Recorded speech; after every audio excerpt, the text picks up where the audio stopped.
आज मी बनवणार आहे झटपट तयार होणारी तांदळाची खीर। त्यासाठी मी कढईमध्ये घेतलेलं आहे खोबरं, त्यामध्ये आपण तूप टाकून ते भाजून घेऊयात थोडं। त्यामध्ये आपण टाकणार आहोत तांदूळ, खसखस आणि वेलची दाणे।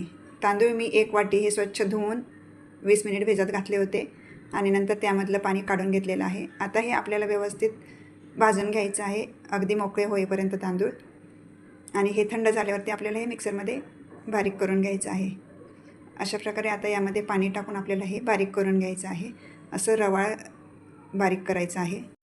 आता पातेल्यात घेऊयात तूप, त्यामध्ये टाकूयात काजू बदामचे काप। हे आपल्याला तुपात व्यवस्थित परतून घ्यायचं आहे। आणि आता मी यामध्ये टाकत आहे वाटलेल्या तांदळाचं मिश्रण। त्यामध्ये मी थोडंसं पाणी टाकून पातळ करून घेतलं होतं। आता त्यामध्ये आपण टाकूयात दूध आणि साखर। हे व्यवस्थित मिक्स करून घेऊयात। यामध्ये आपल्याला थोडंसं चिमूटभर मीठ टाकायचं आहे आणि केशर टाकायचं आहे।